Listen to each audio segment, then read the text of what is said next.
Ngayon ay parang hangin na lang na naligaw. May unipormeng naging dahilan ng galit ng salita ng di na pag-isipan. Sa bawat live na puno ng init, may sugat na di na maibabalik.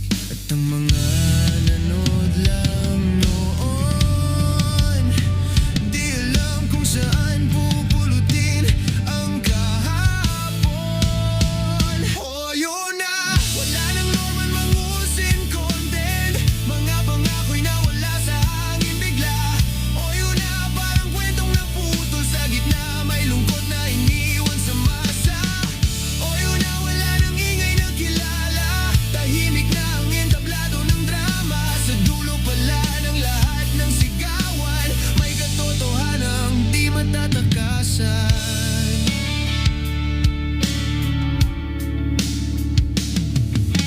Mga salitang binitawan noon, parang bato na bumalik sa kahon.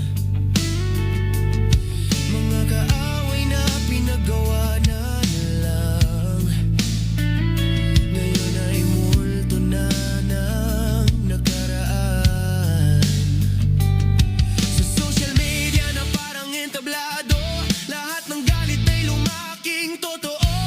Pero ang mundo ay di laro lang, may hangganan ng bawat laban. Tahimik na ang screen dahil wala nang norman mangusin. Oh, yun na, wala nang norman mangusin content. Parang ilaw na kusang namatay. Oh, yun na, sa dilim mo makikita kung sino ang tunay na nagmamahal. Oh, yun na, sa likod ng pangalan, may taong napagod din sa laban. Sa dulo pala ng bawat kwento, may wakas kahit ayaw mo. Hindi lahat ng sigaw ay panalo, hindi lahat ng tapang ay totoo. Kapag mundo'y bumalik sa tahimik, doon mo maririnig ang sarili.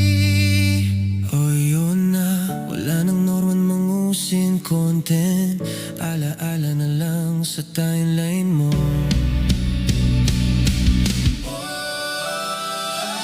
Oh, yun na, wala na norman mangusin content. Alaala na lang sa timeline mo. Oh, yun na, parang bagyong lumipas, may bakas pero wala nang unos. Oh, yun na, kung may aral mang dala, yan ay huwag kalimutan sana. Ang respeto'y di dapat nawawala, kahit sino ka pa sa mata ng madla.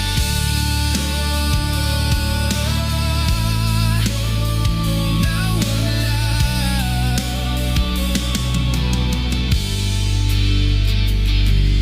Tahimik na ang screen dahil wala nang norman mangusin. Alright, mga ka-plastic. And this is me again, Big Sue. Right back at it again with another Norman Mangusing content. At isang dekalibre at gatas na gatas hanggang sa dugo na lumabas ang aming tatalakay ngayong araw na ito o gabi sa inyong lugar. At ang tatalakayin po natin ay isang 4.5 season ng kanyang teleserye ng Norman Mangusin, mga ka-plastic, na kung saan ay meron na naman po siyang panibagong pakulo sa kanyang programa. Wait lang, malamok. Kasi meron na naman po tayong tatalakayin ngayong araw na ito tungkol dito sa updated ng mga nangyayari kay Norman Mangusin, mga ka-plastic. So magtungo muna tayo sa pinakanakaraan. Hindi ako nakapag-content kahapon gawa ng marami tayong mga dapat inaasikaso aside dito sa mga pagko-content na ito. So sobra naman nating minamahal ang pagiging content creator. Sabi kasi dito sa post ni Ralph Calinisan mga kaplastic, gaya nga ng sinabi niya sa kanyang post, na ang the PNP CIDG filed additional case against Norman Mangusin for violation of Article 179 of the Revised Penal Code of illegal use of uniform or asigna in relation to Republic Act number 10175 or yung Cybercrime Prevention Act.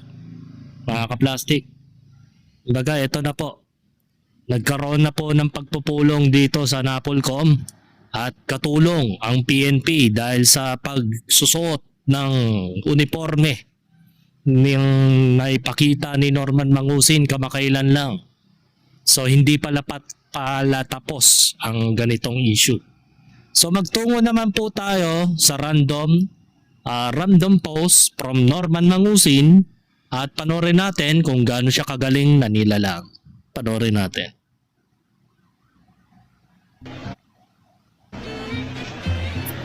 Ito po ay ang Volunteers Against Poverty Foundation po. Pwede kayong bumisita sa aming website www.bapf.org.ph at yung po opisina namin sa Australia, bapf-australia.com. Yun naman po opisina namin sa Downtown Manhattan sa New York, bapf-downtownmanhattan.new York.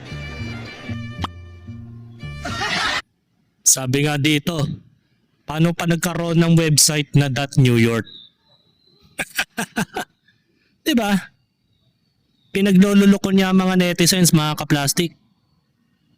Sabi nga dito sa comment section na si Oxir Blair, sarili niya yata ang pinaplatform kalaban ng Google. Gulo-gulo name ang kanya. Ang gulo kasi kausap. Sabi dito ni Jennifer Daniel, mandarambong simula noon hanggang ngayon, The Norman Mangusin movie. Sabi naman ni Dennis Almodiel, sadly wala ngang ganun DNS pero dami pa rin naloko. Grabe hininga niyan, tagos sa screen.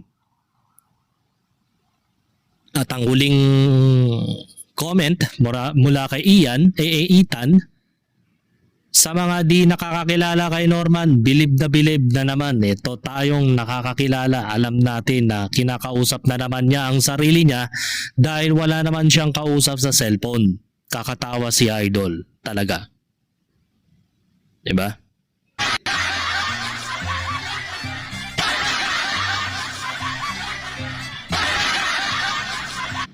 So, magtungo naman tayo sa lumalabas na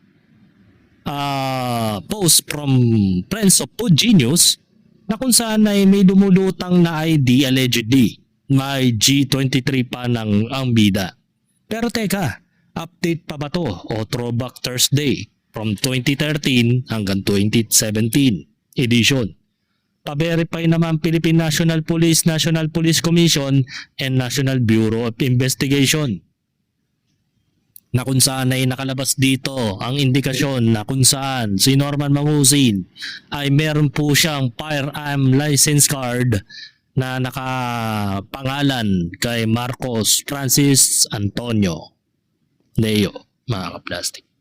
So, madali lang naman sa panahon ngayon kahit even nung mga panahong 2017 ay kayang-kayang doktorin ang mga ganitong klaseng firearm license card from PNP. Maliban na lamang kung totoo talaga ito kasi may date issued pa and then license date expiry from September 27, 2013 hanggang September 29, 2017. So, 3 taon o 4 na taon, mga kaplastik. So, magtungo naman tayo sa mga naglalabasan dito at kamustahin pala natin itong si Ian, mga kaplastik. Ito na ngayon ang kalagayan ni Ian matapos humiwalay sa pagiging security guard kay Norman Mangusin. Ito po siya ngayon. Tayong guys, lakos tayong brief. Hoy, sa akin, baksan ko yan, oy! Sa'yo pala to? Sa akin yan! Akin na yung baksan mo! Binili ko yan kanina! Sana. Oh! Alam ko sa akin yun guys. Damot. Hindi, pero may t-shirt tayo. Oh! Ganyan siya. Diba? Ganyan siya manghupal. Tapos sasabihin na naman ng mga putang ina dyan, takbo 100 yan. Tungtong! Putang ina mo! Ano takbo 100? Di magsasabi na naman yan. Putang ina ka, kalbo, takbo 100 yan. Upal! Lakos yan! Nabakser! Putang ina ka! Yan, oh. Oh. Nagla-live stream siya. Ulit yan! Putang ina nyo! Sarado pa yan, oh. Sarado pa. Putang ina nyo. Yun na, yan na naman. Kulit siya ng brief niya. Start na. Ina ka, sasabihin mo na naman takbo 100 yung bakser ko. Ganggo! Pangina nyo! Grabe tong sikap, no?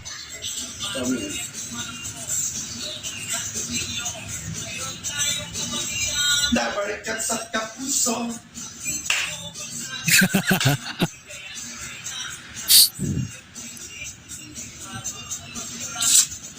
Ito na guys. Tingnan natin yung comment. Kala mo sa'yo, no? Kasi kala mo si Kap nagpapanti. Ito naman, sabi ni JM, maliwanag ang kwarto mo, Kap.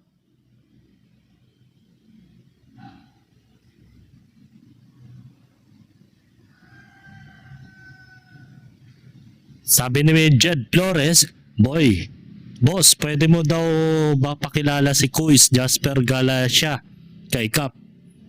Para maisalang daw siya sa makabili din daw siya ng mga t-shirt tulad ng sayo. Pwede ba din daw na tatluhan? Ikaw si Kap at Boss Jasper. So yun. Lakas man trip. Kasama na ngayon ni Ian itong si Kap. Malamang na malamang personal na kabady na niya. Hindi pwedeng sabihin bodyguard dahil nga bawal po yung bodyguard na walang lisensya para gamitin ng mga individual. O ito. At meron na namang kumakaaway kasi kay Food Genius na ngayon ay na-confirm kung saan po siya saan siya nakatira. Ang galing ni Food Genius kasi lahat ng kumakaaway kay Food Genius natitrace niya kung saan siya kung saan nanggagaling. Kasi ganito ang nangyari mga ka-plastic. Base sa post ni Food Genius, Dear Jason, thank you for your consistent messages. You never fail. Your dictation is truly inspiring and a little bit terrifying. Please take time to rest, hydrate, and eat properly. Kahit si Norman Mangusin siguro gusto ka rin magpahinga. Ito ang pangalan ng netizens na tumatarantado ngayon kay Food Genius na si Jason Santiago, mga ka-plastic. Ano nga ba ang dahilan kung bakit si Jason Santiago ay umiepal o medyo nagkakaroon ng altercation sa online between Jason and Food Genius? Ito kasi yung kanyang sinend. Ang sabi niya dito, dapat sa'yo, pinapa. Pati yung pamilya mo. Baga, matinding komento ito dahil sa private message niya ito, ipinalabas. Matindi ang galit niya. Hindi ko alam kung bakit ganito siya magsalita kay Food Genius, gayon na wala namang ginagawa sa kanya yung tao. So ano nga bang dahilan? Ito kasi yung dahilan, mga plastic. Sabi dito, nag-post kasi ng story itong si Food Genius Then sinisendan siya ng mga messages na nagsasabing malapit ka na. At may follow up pa siyang mga something na picture na hindi ganong nakita. Sabi dito, malapit ka na kay Kulaong at Casper. At may follow up pa siya, duwag ka naman kay FLM. Pinakilos na niya ang mga hindi pwedeng banggitin eh. D-Squad para tapusin ka na. Tapusin. Diba? Ano ka? Si Eugene? Si Taguro? Ang lakas naman ng loob ni Jason. Diba? At meron mga picture na nakita. Huwag na natin pakita, baka mag-community guidelines tayo. Ang sabi pa niya dito, malapit ka na kay Kulaong at Casper, duwag ka naman kay FLM, pinakilos na niya ang mga D-Squad para tapusin ka na. And then meron pa siyang sinend na Google link. Norma Mangusin added a new photo. So hindi natin alam kung ano yung mga naglalaman dito. Sabi naman dito sa next messages niya, nandyan na si Casper. Kana. Sabi pa niya dito, Pudbobo, buhay ka pa ba? Andyan na si Casper. Tapos follow up niya, dapat sa'yo, na. Parang iniisip ko rin itong binanggit niya na Pudbobo. Baka ito yung alter account ni Norman. Kasi siya lang naman yung nagsasalita ng salitang Pudbobo. Ito pa ulit-ulit ang screenshot. Ito, nag-reply si Pud Genius. Sabi niya, wait po. Tapos sabi niya dito, tuloy ka na kung sino ka. Tukoy ka na kung sino ka. At ang pamilya mo. Hindi ito pagbabanta kung hindi talagang may mangyayari sa'yo, di man sa pamilya mo. Ba matindi? Grave threat. Isang malaking pagkakamali ang ginawa mo, Jason. Ayun, meron pang comment dyan dito At talagang matapang siya. Ang sabi niya dito, huwag ka matakot, tulog ka mahimbing, baka huli na tulog mo na yan. Ba matindi. Tapos sabi ni Pud Junius dito, nag-reply, ang tapang ni Kuya. Jason Santiago.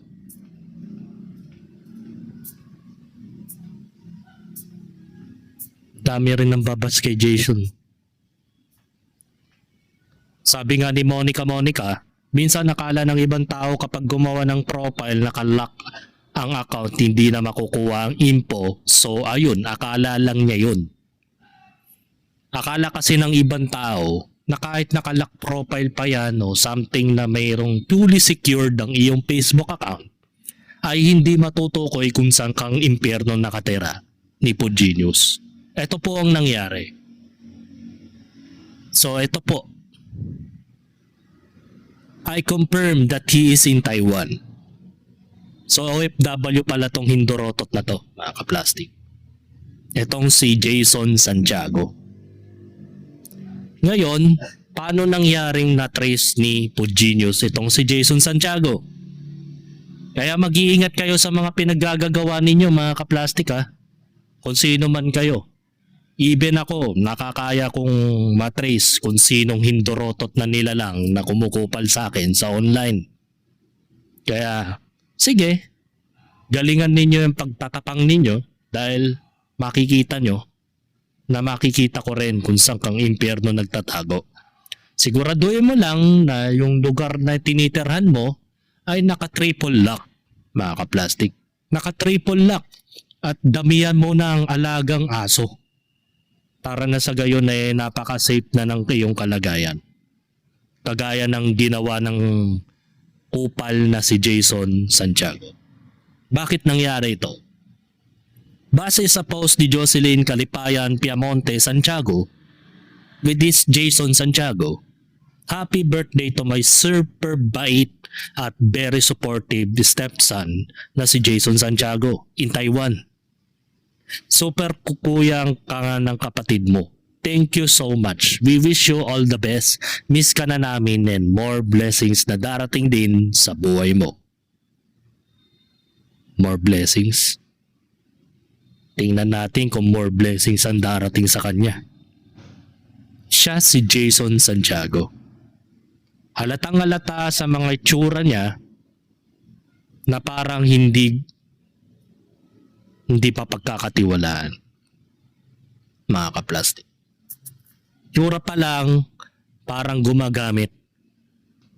Parang lang Di, halata naman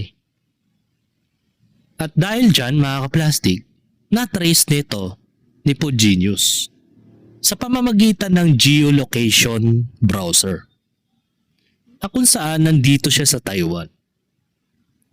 Yan, nakapinpoint po siya sa 220B, something like that, in Taiwan. Diyan siyang impyerno nakatira. Yan. Kitang-kita siya dyan. Ang nakalagay dito, country, Taiwan, province of China, region, New Taipei, city of Banqiao, with a zip code, postal code, 220. With the latitude of 25.01435, with the longitude at 121.46.747. Sa pamamagitan ng ISP Far Eastern Telecommunication Incorporated Limited at with the domain name. Ito po yung kanyang mga IP address, mga kaplastik. Nate-trace, mga kaplastik. Napakagaling talaga ni Pugenius. Idol ko talaga siya. Paano nyo nalaman ang IP address niya kung saan siya nag-open ng FB? Yun ang tanong ni Rob. Hindi lang basta-basta si FG. Nasa government to. Malamang, baka malay mo nasa government to, no? Cyber security, no? Paghawak mo ang cyber security, mga kaplastik, sobrang dami. Ang malalaman mo kung paano mo matrace ang hindorotot na nilalang na yan. Yun. Hindi na bago ito para kay Pugenius. Madali lang talaga niya matetrace yan. So mabalik tayo kay Norman Mangusin, mga kaplastik. Masyado na tayo naglilibang sa mga konteksto.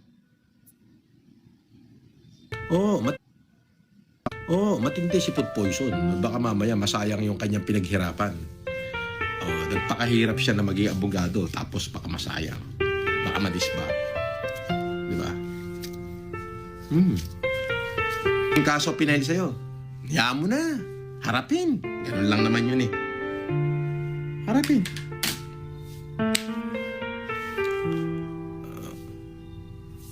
Di ba?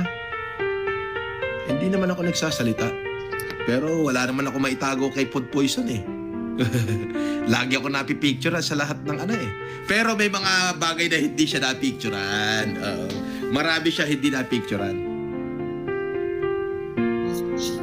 Ben Tumbling, boss, I feel like I know FG. Is she a female lawyer? Yes. I thought, sabi ni Ben Tumbling. So ibig sabihin, babae si Pugenius? Akala ko ba lalaki? Ang dami mong sinasabi. Hindi ko natuloy malabang kung alin ba talaga yung mga katotohanan sa bibig mo. Pero sa bagay, marami naman talagang kasinungalingang sinasabi si Norman Mangusin, bagkus yun na talagang hobby niya, mga kaplastik. Marami na siyang mga bagay na pinagsasasabi sa SOCMED, pero hindi naman talaga totoo. Ngayon naman, babae naman. Baka wag mo sabihin si Sabi yan, Kasi sabi mo, abogado Abogado itong si Pugenius na ayaw mong madisbar kaya ayaw mong magreklamo o something like that. Ibig sabihin nun baka si Pugenius ay si Sabi iisa. Naku naman, wag naman ganun. Baka na naman doon tayo magpunta. 'Di ba? Wag naman sana. Wag naman sana na kung ano-ano yung mga pinagsasasabi mo. Nahalataan ka na tuloy na wala ka talagang alam tungkol kay Food Genius, mga kaplastik. Wala kang magagawa. Sobrang galing niya magtago. Maliban na lamang kung meron kang makuha ang source na matibay o nagpapatunay na talagang si Food Genius talaga yung tinutukoy mo ngayon. Ngayon naman, inaakusa mo si Food Genius ay isang abogado. Bakit hindi mo mabanggit yung pangalan? Kasi nga takot ka sa data privacy. Hindi ka rin papasa, hindi ka rin kakasa. Paano kung mali pala yung akusasyon mo? Hindi cyber libel ka na naman malala. Na hindi naman talaga si Food Genius yan. Diba? Basahin nga natin. Sabi ni Ben, barang kilala ko si FG. Babaeng lawyer ba siya? Akala ko ba kasama rin siya sa et al. na mga kinasuhan mo noon? Actually, yes. Kasama siya.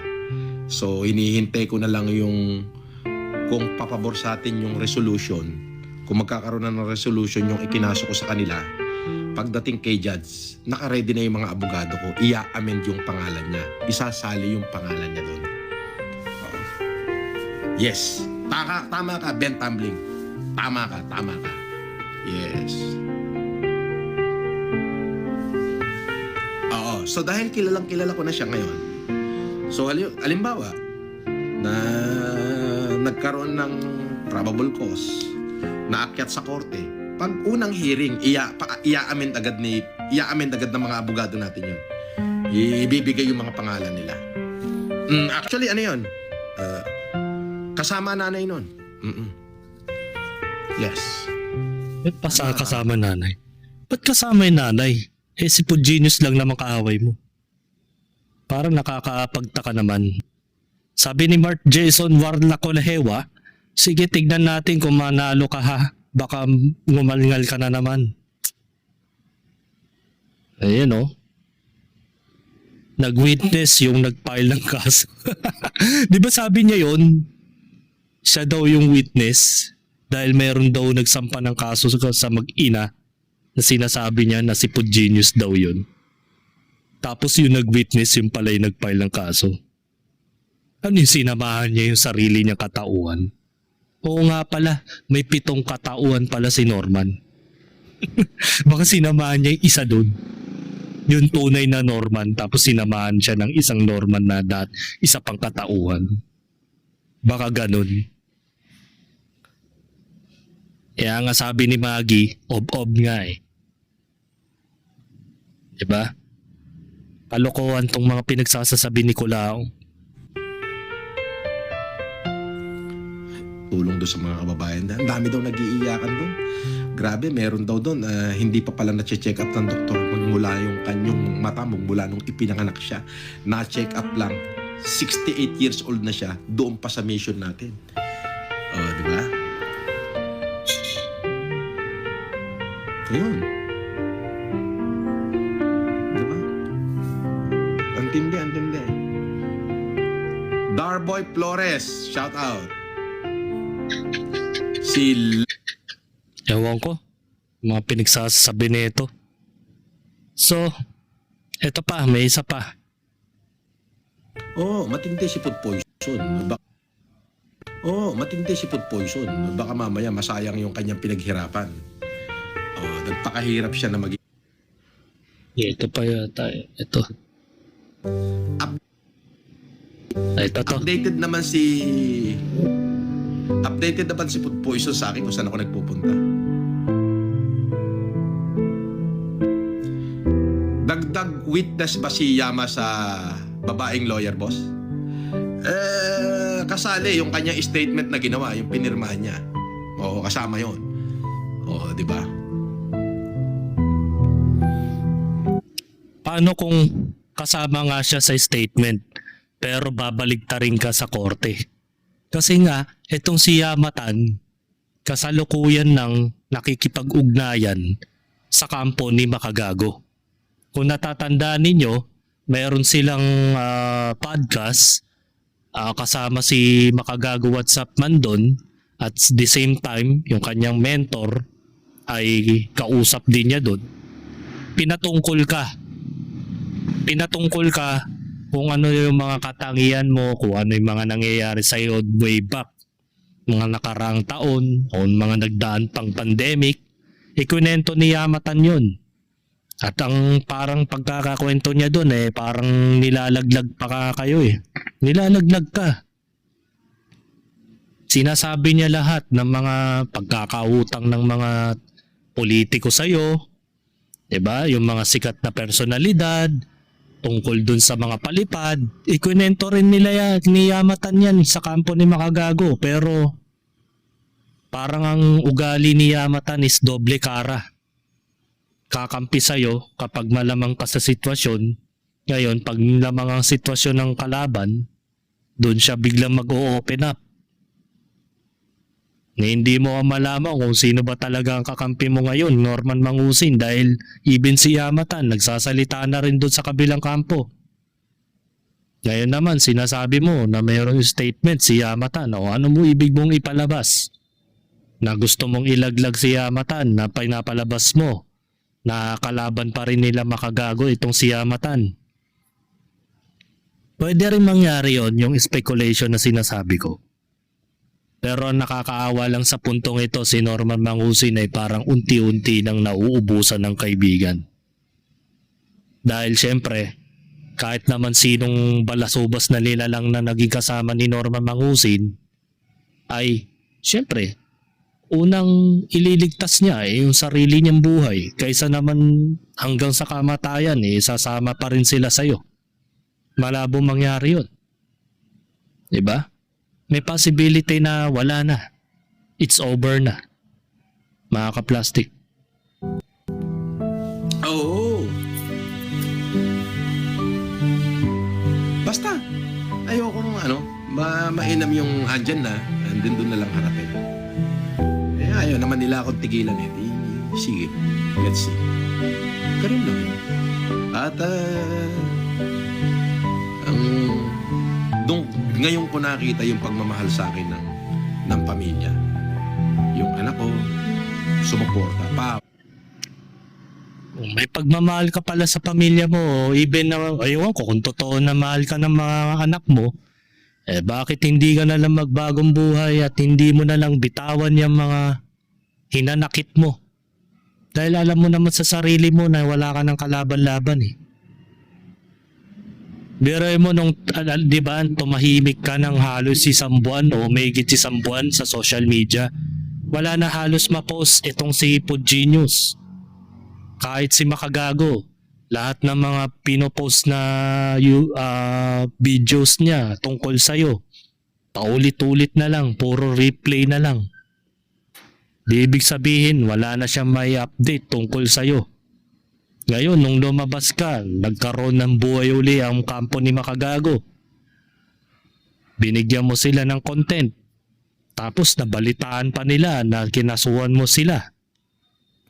Kaya nagkaroon pa ng dahilan na lalo silang nagpumiyos sa kanilang panggigigil na ilabas ang kanilang pagsampa ng kaso against sa'yo, mga ka-plastic. Sana hindi mo na lang tinuloy na mag-social media. Diba sabi mo, huling YouTube live mo na yung nakalaya ka nung Pebrero? Diba sabi mo yun? Pero nandiyan ka pa rin. Patuloy ka pa rin na gumagawa ng mga kalokohan.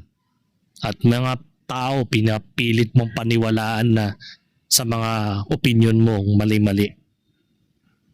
Nakakaawa ka, Norman Mangusin, sa totoo lang. So magtungo naman tayo sa panibagong kasong kinakaharap ni Norman Mangusin. Base sa post ni Yulen Marcos, mga taong nagsampa ng kaso laban kay Colaong sa kanyang pangangamkam ng lupa sa Isabela. Laban lang para maibalik ang mga lupa ninyo sa inyo. At ito po, tumakbo na po sa NBI-NCR ang mga naagrabyado ni Colaong sa Isabela sa kasong pang-aagaw ng mga lupain doon. At nandito po yung mga taong pumirma. Ayan, makikita nyo sa larawan na pumirma sila ng kanilang kaso, na isasampang kaso kay Norman. Ayan. Antayin mo yung supina na yan, mga kaplastik. Kay Norman. Ayan. Sampa na sila ng kaso sa'yo sa Office of the Regional Director. Diba? Sabi ni Tito Norms, kasuhan din mga pulis at politiko na kasama ni Culaong. Tama yun. Sure ako kaya malakas ang loob ni Culaong na gawin ang mga diyan dahil may nasa likod siya ng mga pulis. Totoo yun. Kaya nga wala siya kanya yung pambayad ng piyansa. Totoo yun. Kaya baliwala lang sa kanya ang mga ganung bagay. Dapat talaga, kahit nga yung uniforme na sinuot ni Culaong na ipinakita niya sa kanyang live stream, dapat idamay din yun yung may-ari ng uniforme na yun, na si Maralag, mga kaplastik. Kasi isipin mo, personal na gamit mo, hinayaan mong halongkatin ni Norman Mangusin at suotin. Kung sa ibang tao nga galit na galit kang ipahiram mo ang kahit anong klaseng gamit sa personal na gamit mo Pero bakit kay Norman Mangusin? Okay lang. Diba? Okay lang sa'yo. Pero dapat ganun. Madamay dapat ang madamay. Kapabayaan nila yun So,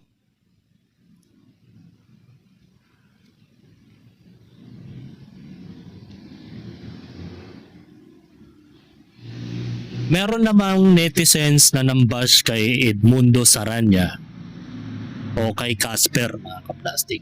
Ang sabi ng ng commenters na si Francis Leo Baho, kapal ng mukha mo Casper, pa-hotel-hotel ka pa, di baling pa, pakasaya ka na. Malapit mo na pagbayaran yung ginawa mong kahayupan di umano sa magtataho. Hayop ka, mabulok ka sana sa oblo at araw ka ng tumbungin at patsupain tulad ng ginawa nilang pambababoy sa amo mo. Magbabayad ka din sa lahat ng kahayupan mo, demonyo ka. Ihanda mo na mantikilya para tumbong ka. Diba? Sabi ni reply ni Edmundo Saranya, mga kaplastik, Francis Leo Baho, hoy, gago na, kupal pa, ba't fake account gamit mo, gago, lantad mukha mo, para malaman natin ang pinagsasasabi mo, kupal ka, takot ka sa mga kwentong ginagawa mong lantad mo mukha mo, huwag ka magtago sa fake account. Ang tapang din no? Hanggang ngayon kasi yung issue dun sa sinaksak niya o binugbog yung magtataho ay hindi pa rin nawawala sa mga netizens yun. Hindi ko lang alam kung gaano katotoo yung kwentong yun kasi wala pa naman pong lumalantad na sinasabing magtataho na sinaksak ni Casper, mga kaplastik. So nangangahulugan, wala pa tayong konkretong ebidensya laban doon sa sinasabi against kay Casper. So magtungo naman tayo sa mga kwento ni Norman Mangusin.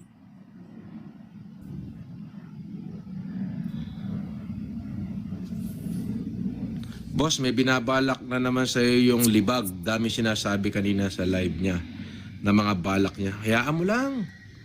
Gawin lang nila yung mga balak nila. Wala namang problema yon. Di na tayo natatakot dyan sa mga ganyan. No? Pagka may warrant tayo, di susuko. Magpapiyansa. Ganun lang. Oh. Kung wala... Diba? Ganun lang kasimple sa kanya yon, mga kaplastik.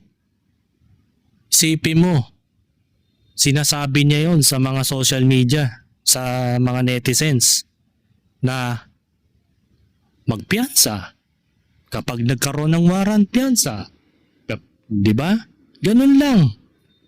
Kasi alam niya sa sarili niya na marami siyang koneksyon na hindi natin malaman kung sino yun. Hindi naman siyempre niya sasabihin yun dahil baka nga naman sila makasuhan din. Kumbaga, itong si Norman Mangusin, ito yung nagmimistulang frontman para sa mga taong bayang maloloko niya. Ngayon, yung mga taong nakakonektado kay Norman sa likod nito, yan yung mga malalaking tao na nag-aabang sa kanyang mga pakinabang. Tulad ng mga pagkukubra ng pera. Kasi simple lang yan eh. Kapag gumawa ka ng illegal, hindi po pwedeng iisang tao lang ang gumagawa nito. Marami. Tingnan mo yung nangyayari ngayon sa Malacanang. Hindi lang po mga senador, hindi lang mga kontraktor at mga kongresista, ang mga promotor na mga korupsyon sa mga flood control project sa DPWH. Kasama lahat, even ang mga celebrity, social media influencers, kasama dun. Ang masakit pa dun, ang pinaka-head nila ay ang Pangulo at ang pinsan niya. O diba? Kaya naniniwala ako na hindi lang iisang tao itong si Norman Mangusin. Marami po ang koneksyon nito. Naniniwala ako dun.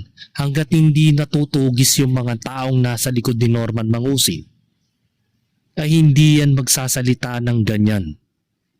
Na kaya niyang magpiyansa, haharapin niya yung kaso, tapos magbabayad lang ng danyos, and then balik na naman uli sa katarantaduhan. Para sa kanya, ginagawa lang niyang laro ang batas dito sa Pilipinas. And that's the reason why kung bakit napakakalawang at sobrang purol ng pangil dito pagdating sa hustisya. Di kagaya sa ibang bansa, kapag napatunayan kang marami kang nanakaw, binibitay nila.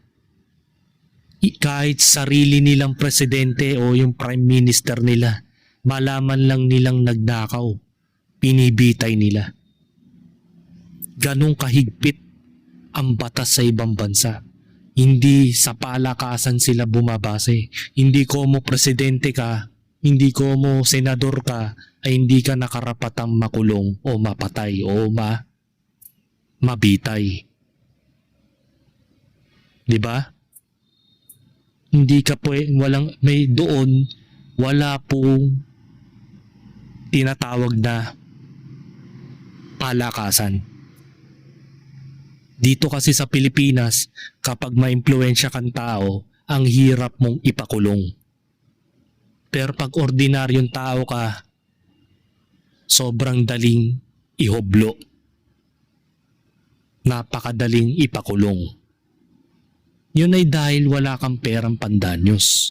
Eto, saglit lang, magdadanyos lang, tapos na. Diba? Kaya ganyang kalakas ang loob ni Norman Mangusin. Wala sa kanya ang pera. Kaya nga pag pumapaldo siya sa YouTube, dumidiretso siya sa Sheraton eh. Kasi alam ng Sheraton na pinakikinabangan din siya. Kaya that's the reason why hanggang ngayon tingnan mo na ang background niya, Sheraton pa rin yan. Di ba dapat binaban siya dahil sa mga kababuyang ginagawa niya sa hotel? Paano na lang yung mga gumagamit na ibang tao dyan? Na kinontaminate niya. Tapos gagamitin ng next customer o next na gagamit ng mga utensils o yung mga kagamitan ng Sheraton. Hindi mahahawaan na ng sakit. Pero para kay Sheraton, napaka-gold netong taong to. Napaka-importante niyang nilalang. Hindi siya pwedeng iban. Hanggang ngayon nandyan pa rin. Nakakapagyosi nga eh. wala sa kanya ang masunugan. Kaya naman siyang isalba eh.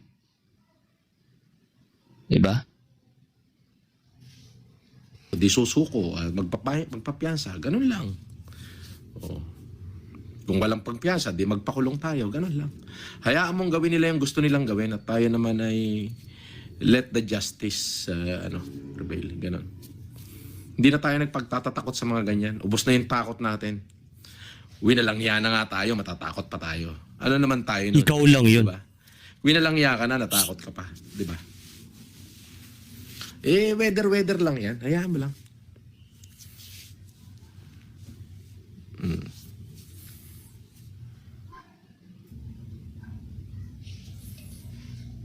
Boss, may Yun.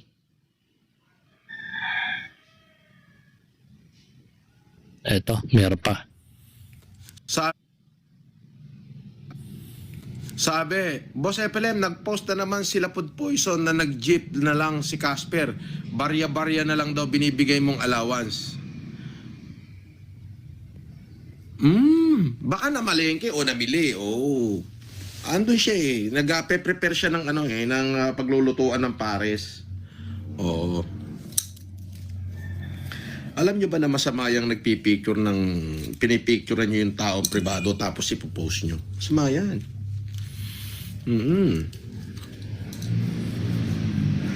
Hindi pa naman consider na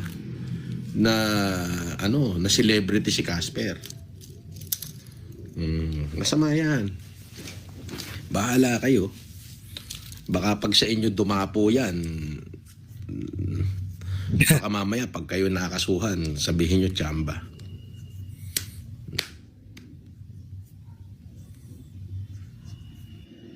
Eh kayo kasi, nagpapakita kayo ng kakupalan sa social media. Kahit na yung mga netizens walang habas kayong ini-stolen shot. At ito po yun mga ka-plastic, yung tinutukoy ni Norman. Hanapin ko lang.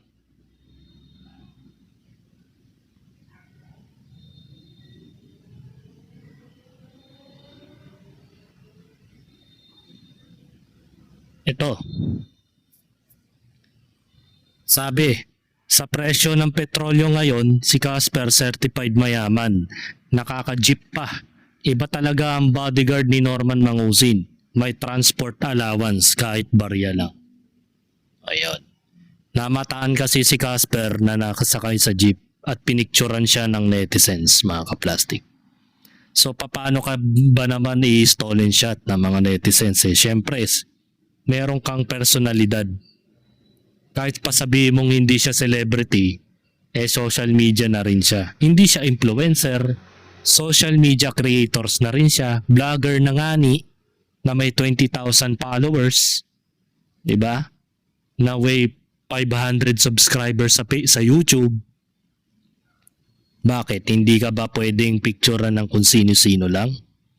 Oo, nandun na tayo sa punto na kapag walang consent ng bawat individual, ay maaaring makasuhan.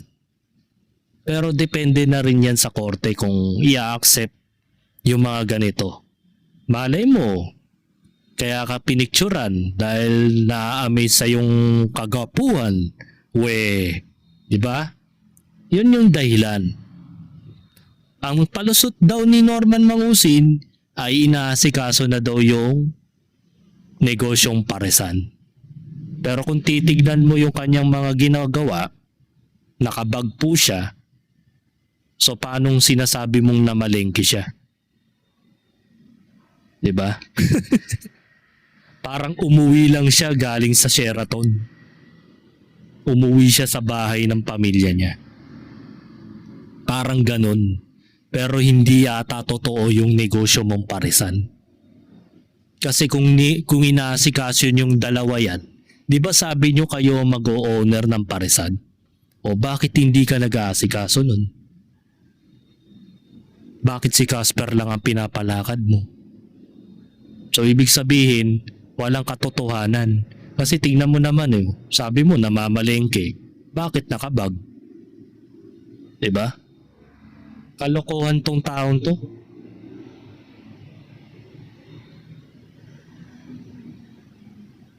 dahil dyan, nagkakaroon na naman po siya ng anxiety o paranoia, mga kaplastik. Kung kailan pa ako nakulong at saka pa ako na stress free. Parang doon pa ako na stress free. Oh, samantalang no, stress na stress ako noon, no. Grabe, no. Oh, yung masarap pala yung stress free. Hindi mo stress free, oh. Free? Kalbo lang, pero kuminis ang mukha ko, di ba? Kuminis, oh, di ba? Stress free. Kompleto sa tulog. Pre. Yan ba yun? Pre? Hindi na malaman kung ano yung nasa utak mo. Oo, no. Kunot-kunot na ulo. Stress-free nga. Kung kailan pa Libreng-libre. Kawawa sa'yo, Norman. Araw-araw, minuminuto, bumabalik yung paranoia mo. Di ba? Sana kung di ka na lang nag-livestream, di sana lumalaki yung problema mo. Paano kaya gusto mo mag-livestream? Gumugutom ka na rin. Nakakaramdam ka rin ng paghihirap dahil wala ka namang hanap buhay kundi ang pag-YouTube. Yan lang naman ang kaya mong gawin.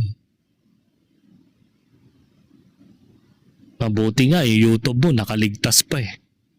Paano kung hindi nakaligtas yung YouTube mo? Isang ka ngayong pupulutin. Di nga. Diba? Paranoia effect.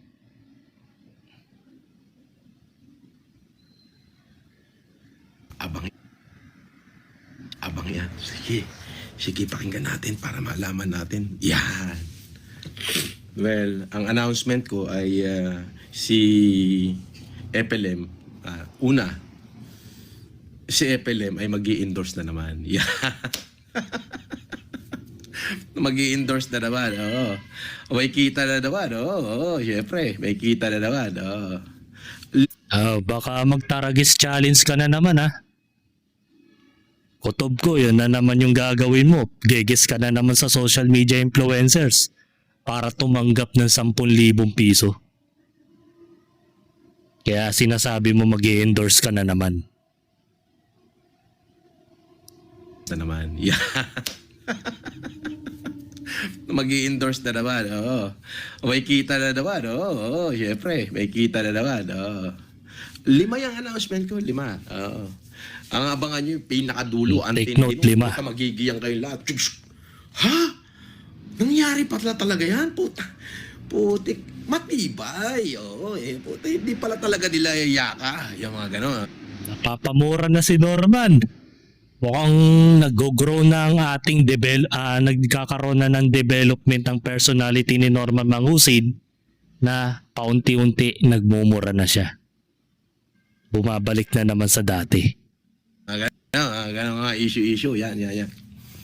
Okay. Una, si FLM, mag-i-endorse na naman. May hanap buhay na naman, may kita. Pangalawa,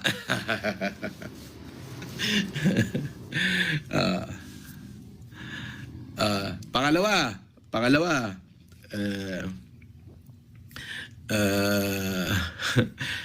merong mukhang tanga. Nagmukhang tanga, Nagmukhang tanga. Alam mo bakit nagmukhang tanga? Hirap na hirap. Kung paano sisiraan ng isang FLM. And yet, hanggang ngayon, hindi pa nagtatagumpay. Yun, pangalawa yun. Sino yun? Pangatlo. Basta, 5 to. Yung pang-5, yun ang pinakamalupit. Pangatlo. Ayon sa ating bubuit.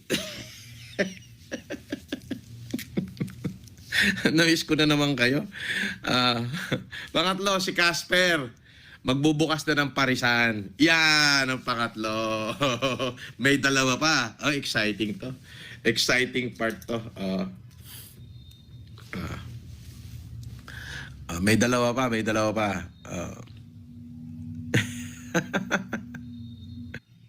Nasaan na yung dalawa? Nga. So hanggang dito na lang ang aking opinion. May 5 siyang sorpresa pero yung dalawa hindi naman niya pinakita. Hindi niya sinabi. So ano nga yun? Abangan na lang natin kung ano yung mga gimmick niya. So hanggang dito na lang ang aking opinion, and this is me again, Big Sue. Lagi nagsasabing ang mga plastic ay matagal mabulok dahil ang mga plastic ay toxic. Kaya, what's up mga ka-plastic? And this is Gambid, commentary video na video live stream. Signing out. Alright. Mga ka-plastic, kung nagustuhan nyo ang aking video, isubscribe nyo lang ang aking channel.